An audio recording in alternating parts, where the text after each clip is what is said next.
Hello കൂട്ടുകാരെ, S K വ്ലോഗ്സിൻ്റെ പുതിയൊരു വീഡിയോയിലേക്ക് എല്ലാവർക്കും സ്വാഗതം. നമ്മളിന്നിവിടെ തയ്യാറാക്കാൻ പോകുന്നത് ചിക്കൻ കറിയല്ല കേട്ടോ, ഒരു ചിക്കൻ ബിരിയാണിയാണ്. അപ്പോൾ ബിരിയാണിക്ക് വേണ്ട സാധനങ്ങൾ എന്തൊക്കെയാണ് എന്ന് ഞാൻ നിങ്ങൾക്ക് കാണിച്ചു തരാം. അപ്പോൾ നമ്മൾ തയ്യാറാക്കുന്നതിനായിട്ട് ചിക്കനെല്ലാം കഴുകി വൃത്തിയാക്കി വെച്ചിട്ടുണ്ട്. ആദ്യമേ നമുക്ക് ഈ ചിക്കൻ ഒന്ന് മാഗ്നേറ്റ് ചെയ്ത് വെക്കുന്ന രീതി എങ്ങനെയാണെന്ന് കാണിച്ചു തരാം ഞാൻ. ആദ്യമായി ചിക്കനിലേക്ക് 1 സ്പൂണ് ഇഞ്ചി വെളുത്തുള്ളി പേസ്റ്റ് നമ്മളിടണം. അതിനുശേഷം അല്പം മഞ്ഞൾപ്പൊടി, ആവശ്യത്തിനുള്ള ഉപ്പ്, 1 സ്പൂണ് മല്ലിപ്പൊടി, 1 സ്പൂണ് മുളക് പൊടി. ഞാനിവിടെ 1.5 സ്പൂണ് എരിവിന് ആവശ്യമായിട്ടുള്ള 1.5 സ്പൂണ് മുളക് പൊടി ചേർത്തിട്ടുണ്ട്. അതുപോലെ 1 സ്പൂണ് ഗരം മസാല പൊടിച്ചത്, 1 സ്പൂണ് കുരുമുളക് പൊടിച്ചത്. ഞാനിപ്പോൾ ഇവിടെ എടുത്തിരിക്കുന്നത് ഒരു 1/2 കിലോ ചിക്കനാണ് കഴുകി വൃത്തിയാക്കി മാഗ്നേറ്റ് ചെയ്യാൻ വെച്ചിരിക്കുന്നത്. 1/2 കിലോ ചിക്കനിലേക്കാണ് നമ്മൾ ഈ മസാല ചേർക്കുന്നത്. ഇനി ഇതിലേക്ക് അല്പം ചെറുനാരങ്ങയുടെ നീര് ചേർക്കാം. ഒരു ചെറുനാരങ്ങ നീര് ചേർത്താൽ മതിയാവും. അതിനുശേഷം ഞാനൊരു അല്പം പുതിനയില ചേർക്കും.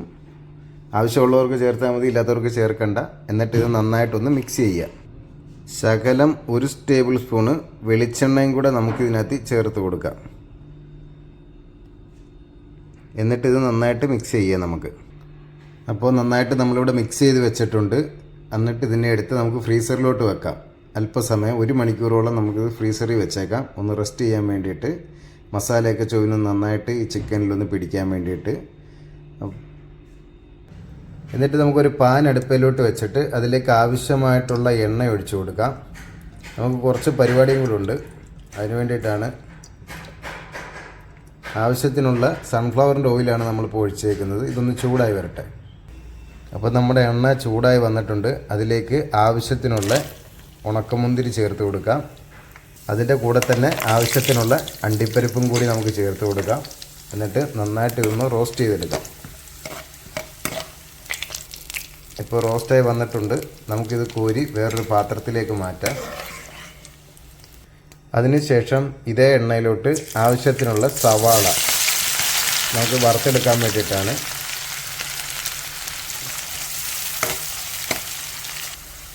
നന്നായിട്ട് ഇതേപോലെ ബ്രൗൺ കളറാകണം നമ്മുടെ സവാള. ഇപ്പോൾ ഏകദേശം ആയിട്ടുണ്ട്. നമുക്കിത് കോരി വേറൊരു പാത്രത്തിലേക്ക് മാറ്റാം. അപ്പോൾ നമ്മളത് വറുത്തെടുത്ത് മാറ്റി വെച്ചിട്ടുണ്ട്. നമ്മൾ അണ്ടിപ്പരിപ്പും മുന്തിരിയും അതേപോലെ തന്നെ സവാളയും വറുത്തെടുത്ത് മാറ്റി വെച്ചിട്ടുണ്ട്. ഇനി നമുക്ക് അടുത്ത പരിപാടിയിലേക്ക് പോവാം. അപ്പോൾ നമ്മുടെ പാൻ ചൂടായിട്ട് വന്നിട്ടുണ്ട്.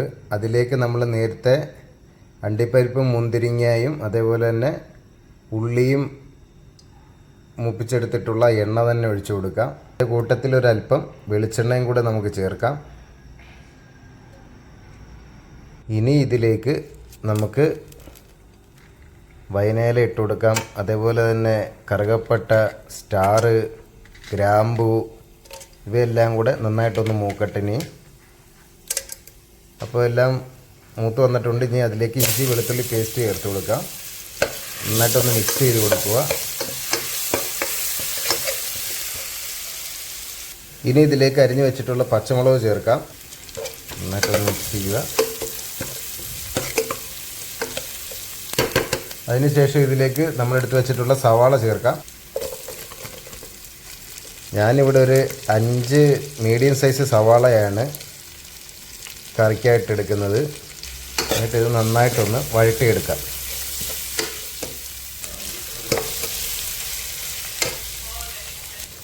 അപ്പോൾ നമ്മുടെ സവാളയൊക്കെ നന്നായിട്ട് വഴണ്ട് വന്നിട്ടുണ്ട്. ഇനി ഇതിലേക്ക് നമ്മൾ മാഗ്നേറ്റ് ചെയ്ത് വെച്ചിരുന്ന റെസ്റ്റ് ചെയ്യാൻ വെച്ചിരുന്ന ചിക്കൻ ഇതിലേക്ക് ചേർത്ത് കൊടുക്കാം.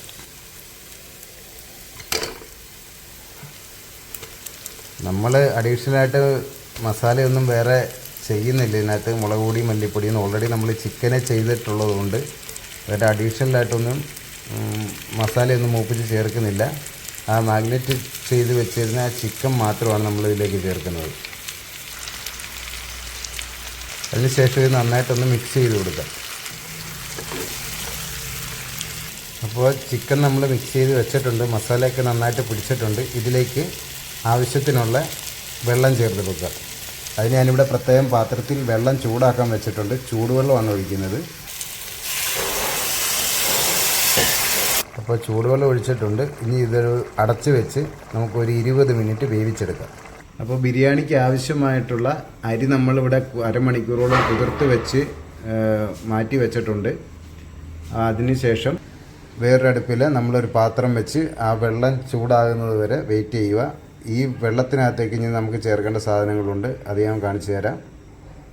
പട്ട, ഗ്രാമ്പു, ഏലക്ക, അതേപോലെ തന്നെ ഏലക്ക നമ്മൾ ചേർക്കുന്നില്ല, അതിന് പകരമായിട്ട് പെരിഞ്ചീരവും കുരുമുളകും കൂടി ചേർക്കുന്നുണ്ട്. ഒരു സ്റ്റാറും ഇട്ടിട്ടുണ്ട്. ഇത് വെള്ളത്തിലേക്ക് ഇട്ട് കൊടുക്കാം. അല്പം സൺഫ്ലവറിൻ്റെ ഓയിൽ ഒഴിച്ചു കൊടുക്കാം. അതേപോലെ തന്നെ ഒരു ചെറുനാരങ്ങയുടെ നീരും കൂടി ചേർത്ത് കൊടുക്കാം. അതിനുശേഷം അതിലേക്ക് ഒരല്പം പുതിനയില ചേർത്ത് കൊടുക്കാം. ആവശ്യത്തിനുള്ള ഉപ്പും കൂടി നമുക്ക് ചേർത്ത് കൊടുക്കാം. എന്നിട്ട് നമുക്ക് ചോറിനൊരല്പം കളർ കിട്ടാൻ ഒരല്പം മഞ്ഞൾപ്പൊടിയും കൂടി ചേർത്ത് കൊടുക്കുക. ചിലർ മഞ്ഞൾപ്പൊടി കലക്കി ദമ്മ് ചെയ്യുന്നതിന് മുമ്പായിട്ട് ചേർത്ത് കൊടുക്കും. ഞാനിതിപ്പം ഓൾറെഡി ഈ ചോറിലോട്ടങ്ങ് ഈ വെള്ളത്തിലോട്ടങ്ങ് ചേർത്ത് ചെയ്ത് മഞ്ഞൾപ്പൊടി.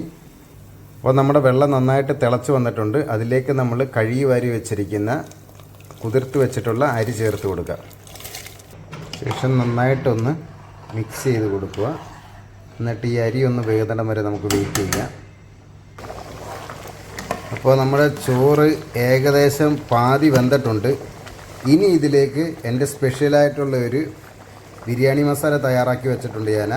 അപ്പോൾ അത് ഇതിലേക്ക് ചേർത്ത് കൊടുക്കുകയാണ്. 1 സ്പൂണോളം ബിരിയാണി മസാല. അത് ഞാൻ സ്വന്തമായിട്ട് ഉണ്ടാക്കിയിട്ടുള്ള ഒരു മസാലയാണ് ബിരിയാണിക്ക് വേണ്ടിയിട്ട്. അപ്പോൾ ആ മസാലയും കൂടെ ചേർത്തിട്ട് നമുക്ക് വീണ്ടും ഈ ചോറ് ഫുള്ള് വേകുന്നിടം വരെ ഒന്ന് വെയിറ്റ് ചെയ്യാം. നമ്മുടെ ചോറിൻ്റെ വെള്ളമൊക്കെ വറ്റി വരുന്നുണ്ട്. നന്നായിട്ട് വെള്ളം വറ്റട്ടെ. അപ്പോൾ നമ്മുടെ ചോറ് ഏകദേശം ഇവിടെ വെള്ളമൊക്കെ വറ്റി റെഡിയായിട്ട് വന്നിട്ടുണ്ട്. അപ്പോൾ ഇനി നമ്മുടെ കറി ഏകദേശം റെഡിയായി വന്നിട്ടുണ്ട്. അതിലേക്ക് ഒരല്പം മല്ലിയില ചേർത്ത് കൊടുക്കാം നമുക്ക്. ഇനി നമ്മുടെ ചോറെടുത്ത് ഇതിലേക്ക് ചേർത്ത് കൊടുക്കാം കറിയിലോട്ട്. ചോറ് നമ്മൾ ഇതിലേക്ക് ഇട്ടിട്ടുണ്ട്. ഇനി അതിലേക്ക് മണ്ടയ്ക്കായിട്ട് ഒരല്പം മല്ലിയിലയും കൂടി ഇടാം. അതിനുശേഷം നമ്മൾ വറുത്ത് വെച്ചിട്ടുള്ള അണ്ടിപ്പരിപ്പ്, മുന്തിരി ചേർത്ത് കൊടുക്കാം. അതേപോലെ നമ്മൾ എടുത്ത് വെച്ചിട്ടുള്ള സവാളയും കൂടെ നമുക്ക് ചേർത്ത് കൊടുക്കാം.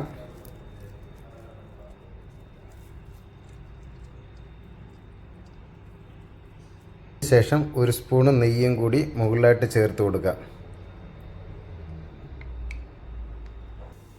അങ്ങനെ നമ്മുടെ ബിരിയാണി റെഡി ആയിരിക്കുകയാണ്. അപ്പോൾ നമുക്കിതൊന്ന് നോക്കാം.